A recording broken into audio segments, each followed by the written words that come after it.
Hola, ¿qué tal muchachos? Espero que se encuentren muy bien.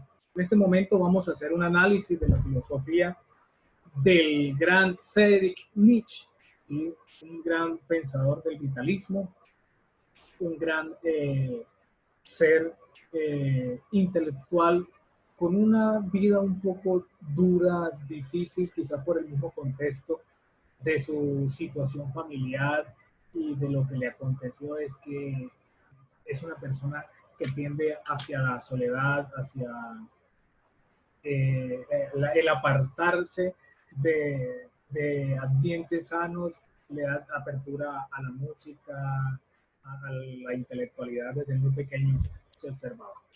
Vamos entonces en este momento a hablar un poco de la filosofía de este señor, Federico Guillermo Nietzsche. Data del año de 1844 al año de 1900, es decir, este señor vivió aproximadamente 56 años. Todavía se sigue hablando de él. Si hacemos una diferencia entre el 2020 a 1900, que fue su pérdida, su muerte, pues es decir, que estamos hablando de 120 años aproximadamente y aún seguimos hablando de su filosofía. Esta es una presentación, una introducción a la filosofía de Friedrich Nietzsche, vida y obras. Aquí vamos a encontrar entonces que Nietzsche elabora una filosofía original y personal, ¿cierto? Pero esta filosofía, tanto original como personal, está derivada o tiene algunos aspectos de corrientes como positivistas, de la corriente de los evolucionistas, de los relativistas, es decir, aquellas corrientes que predominan hacia el siglo XIX, y es una filosofía que está enmarcada en varios aspectos, ¿no? Y que obviamente le apuntan a que él cree, una filosofía original y muy personal. Friedrich Nietzsche es un hombre de un pensamiento que se destaca porque es muy radical, es un radicalismo extremo, ¿sí? Es el pensador rebelde por excelencia, es una persona que se establece parámetros, es decir, con una posición que va a entrar a criticar todo lo que hay a su alrededor y hacer un análisis a partir de ello. Se siente solitario en el mundo, su filosofía es una expresión de su personalidad y de su vida, ¿no? Algunos dicen, algunos escritores argumentan de que sufre alguna enfermedad terminal, que sufre a raíz de la pérdida de su padre, se cae de un caballo y se fractura una pierna, en fin, es una vida muy tormentosa y muy dolorosa para él. Su pensamiento de su vivir interior muestra su propia individualidad para poder comprender el desarrollo tormentado y dramático de su vida, ¿no? Tanto es así que este señor dice: conozco mi suerte, mi nombre estará un día ligado al recuerdo de una crisis como no haya habido otra igual en la tierra, el más bajo conflicto de conciencia, a una decisión que se proclama contraria a todo lo que hasta ahora se había creído, perdido y consagrado. No soy un hombre, soy una carga dinámica, ¿sí? Un pesimismo totalmente. Nace el 15 de octubre de 1844 en Rochen, junto a Lutzen, aldea de Sajonia, no lejos de Leipzig, ¿cierto? Su padre es Carl Ludwig, era párroco protestante del lugar, y su madre se llamaba Francesca o Francisca Welles. El significado es significativo notar una fuerte tradición en la familia paterna de Nietzsche, ya que obviamente no solo su padre era pastor, sino también su abuelo, su bisabuelo habían enseñado teología. Quien lo creyera, siendo esto un gran ateo, tiene una descendencia de creyentes, ¿sí? Y su bisabuelo abuelo y bisabuelo maternos habían sido también pastores. Entonces, tienen una gran influencia en el campo de la espiritualidad, en el campo de la religión. En sus obras manifiesta al máximo el aborrecimiento a los sacerdotes, a los teólogos, como primeros representantes del cristianismo. Conservó gratos recuerdos de su padre, aunque este murió muy pronto bajando al rodar por una de esas escaleras. Pasó su niñez en una influencia o en un ambiente de solo mujeres, femenino, es decir, estaba inmerso con su mamá, con su hermana, con su abuela y sus tres tías, todas eran mujeres. Más adelante se lamenta de la pérdida de su señor padre. La relación con su madre y su hermana, pues obviamente van a influenciar, son un elemento esencial en la vida de este personaje. En Naumburg recibió su primera educación, es decir, entre los años de 1851 y 1854, destacándose por sus extraordinarias dotes, es decir, ya le gustaba empezar a jugar, a hacer amistades infantiles, pero obviamente al poco tiempo se llenaba de melancolía, comenzaba a distanciarse y obviamente tendía hacia la soledad, porque esto fue un constante en su vida, ¿no? Tendría a estar siempre solo. En el año de 1858 ingresa a la famosa escuela de Sparta, es decir, en Turinga, donde se imponía la disciplina monacal. ¿Qué era la disciplina monacal? Eran los alumnos debían entregarse totalmente al estudio, consagrados al estudio. Se entusiasmó por literatura, por historia, por música, que ejercerá una influencia decisiva en su vida, ¿no? La música, el gozo.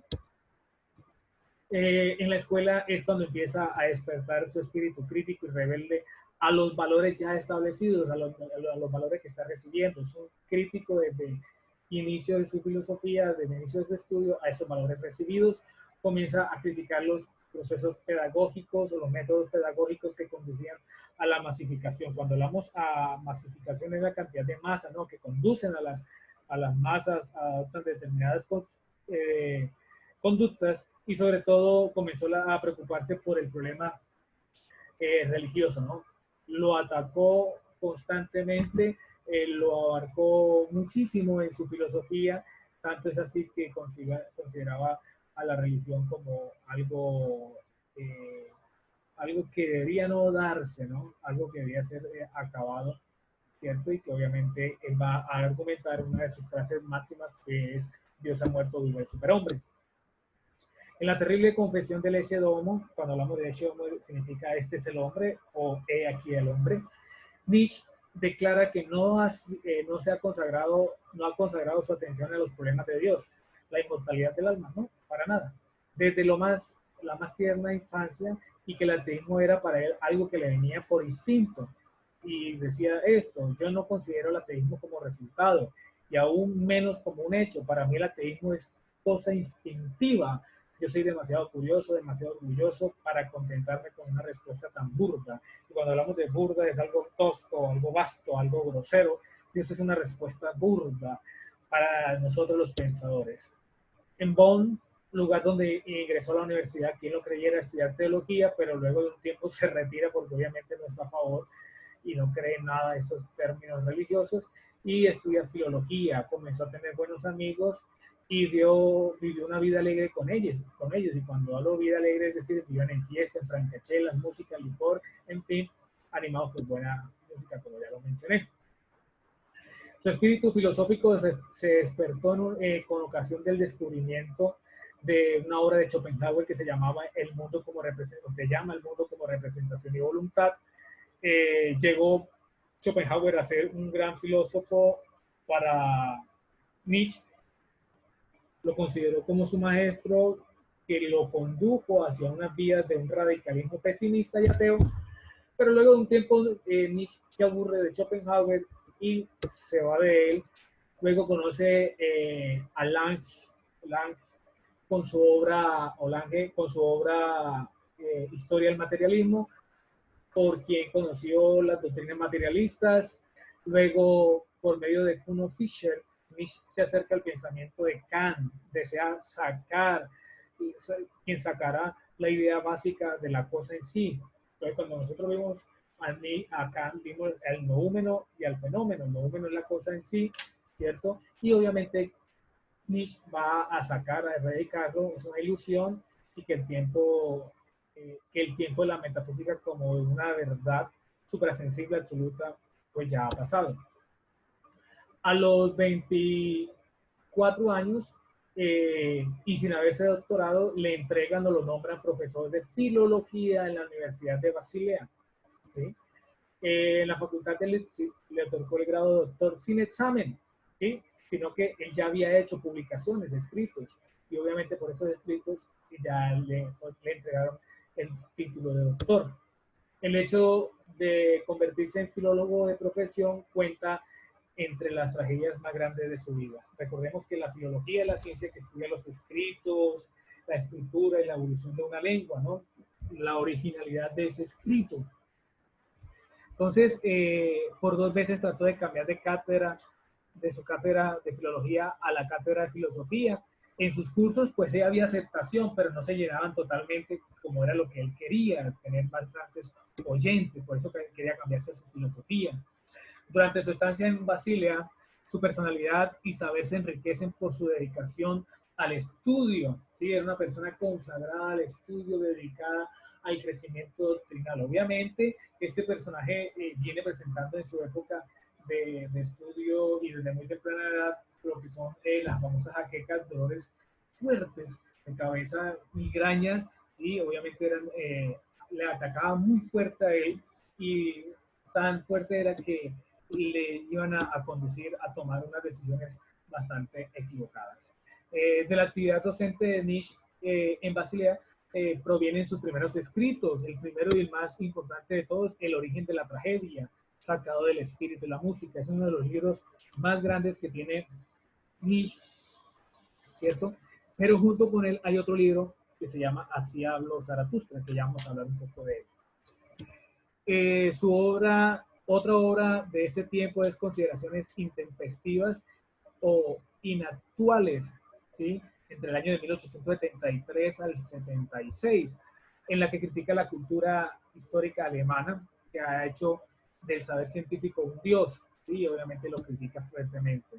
Al final de su estancia en Basilea, pertenece la obra Humano, demasiado humano, entre el año 79 y 80, en el que se va apartando la filosofía de Schopenhauer, de Wagner, y se acerca a Descartes y a Voltaire, y manifiesta que pretende liberarse de todos los dogmatismos y prejuicios recibidos, ¿cierto?, para tener una mayor libertad.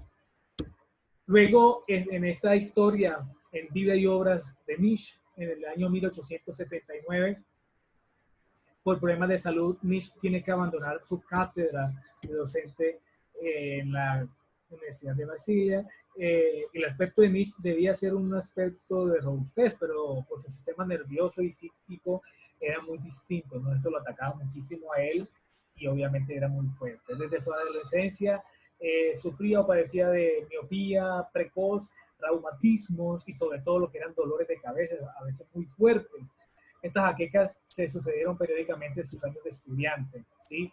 Tanto es así que hacia el año de 1873 la enfermedad se había instaurado muy fuerte en la vida, algo muy crónico en la vida de él, tanto así que Nietzsche hace su primer intento de suicidio, obviamente no teniendo un buen resultado. Liberado de la enseñanza, Nietzsche se dedica a buscar lugares que favorezcan su salud, ¿no? Y obviamente se atreve a vivir una vida errante, es decir, que va de un lugar a otro, solitario y abandonado de sus amigos.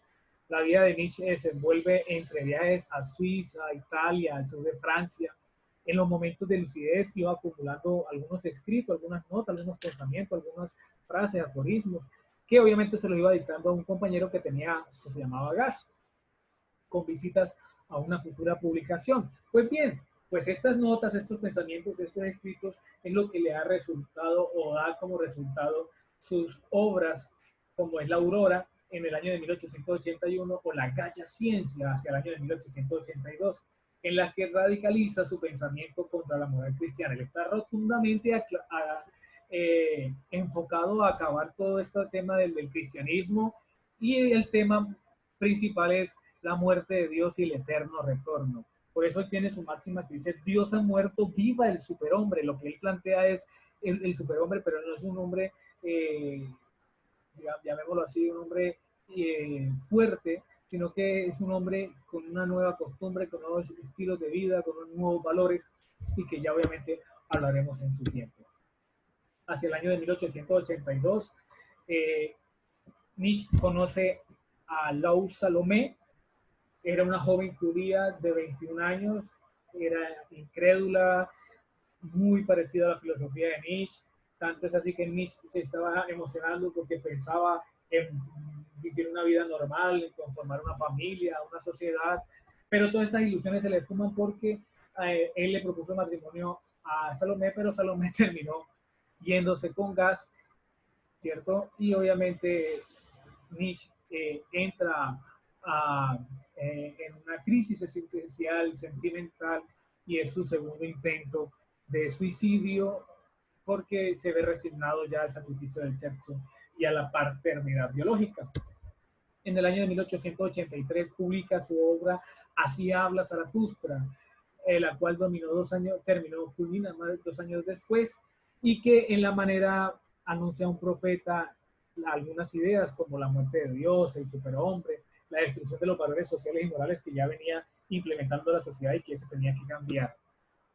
En el año de 1886 entrega a la imprenta lo que es su obra Más allá del bien y del mal, la genealogía de la moral, luego el caso de Warner, el caso de los ídolos, el anticristo y el Ecce Homo.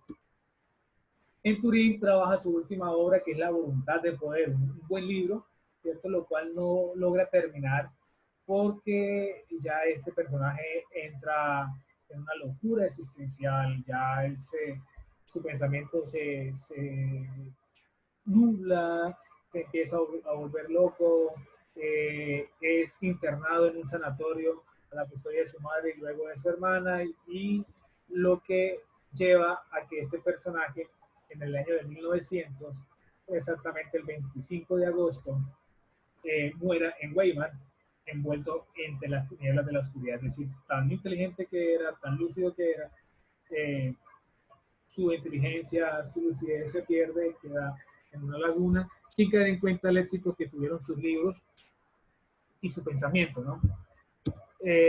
Hay que resaltar de la filosofía de Nietzsche que este plantea el tema de la decadencia de la cultura occidental, ¿cierto?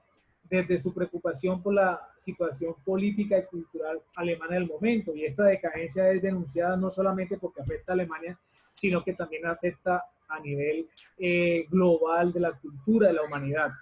La decadencia de los auténticos valores de la vida que habla Nietzsche es la pérdida del sentido de la existencia, y esta pérdida del sentido de la existencia es lo que él llama nihilismo, nihilismo. ¿Qué es el nihilismo? Bueno, el nihilismo hay que entenderlo desde dos ópticas, ¿sí? Un aspecto general es que se debe entender que procede del latín nihil o nihil o nihil, que significa nada, ¿sí? Entonces, en primer lugar, no atribuir a la vida ningún valor, es decir, desvalorizar la vida. Ese es el nihilismo, ¿cierto? Y obviamente, como el platonismo o el cristianismo, que le entregan su vida a un valor ficticio. Por ejemplo, en Platón, cuando habla de la teoría a la parte importante del mundo suprasensible, con el cristianismo, que le entregan su propia vida a un ser superior llamado Dios. El segundo momento es que este nihilismo significa también la reacción frente a los valores con los que se constituye el valor de la vida. Es decir, así en el nihilismo se niega a Dios, 100% se niega a Dios, se niega al verdadero bien, ¿sí? A lo verdadero. Este es el sentido de la expresión, nihilismo, muerte de Dios, la muerte de Dios. Entonces, hablar de Nietzsche es hablar de que la Ilustración dejó intactos los valores morales, aunque contribuyó a la secularización. Nietzsche, de forma más radical, afirma de que la muerte de Dios supone la muerte de los valores absolutos, de esos valores tradicionales que venían establecidos, y que obviamente hay que hacer una nueva creación, una nueva escala de valores. La muerte de Dios abre dos posibilidades al ser humano: el empobrecimiento del hombre como un ser superficial y el desenfreno de la moral. Y esto es lo que lleva a Nietzsche a significar con la imagen del último hombre, o la posibilidad prácticamente de un ser nuevo con nuevos ideales, que se conoce como el superhombre. ¿Sí? Con la muerte de Dios surge lo que es el nuevo ideal, que se conoce como el superhombre. Entonces, vamos nosotros a observar ahora un video que nos va a ayudar a profundizar un poco lo que venimos hablando sobre Frederick.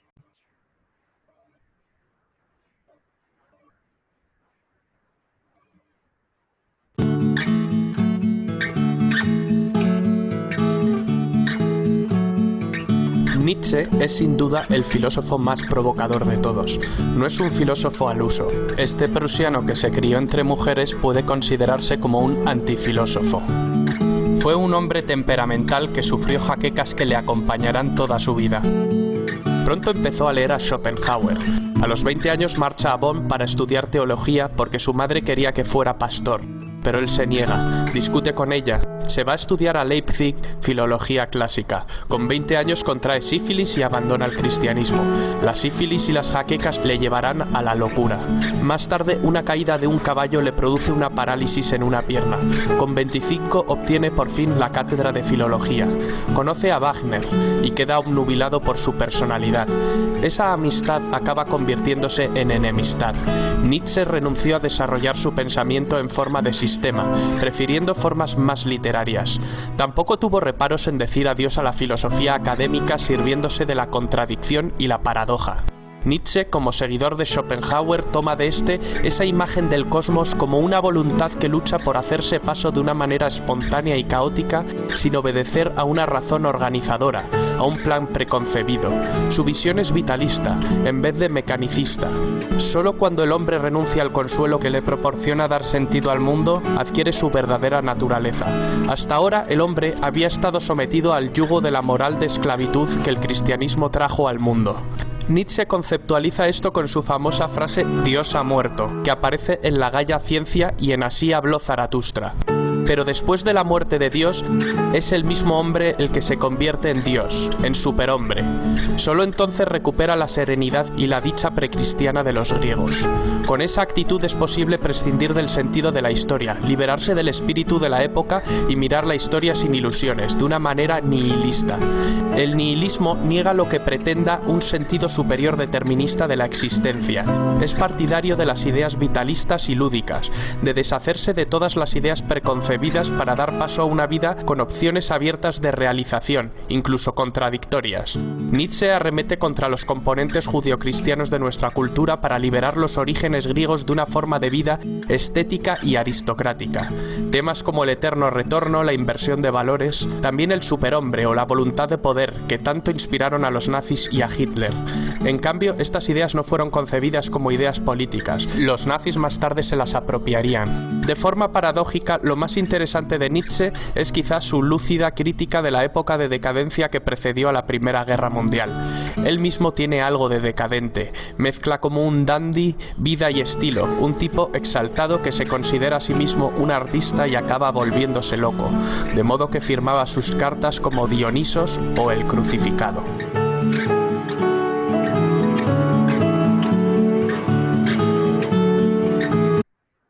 Vemos entonces cómo este gran pensador, un gran erudito, pasa una vida frustrante de soledad, de angustia, ¿sí? Es un gran pensador, escribe grandes libros y obviamente sirven para comprender por qué su vida era así y obviamente tiene claro de que quiere acabar con esos valores tradicionales, acabar con la idea de Dios, y con la muerte de Dios nace el superhombre y se da la apertura a nuevos valores. Esta es una introducción que hemos realizado a la filosofía de Friedrich Nietzsche. Nos veremos en una próxima oportunidad. Chao, chao.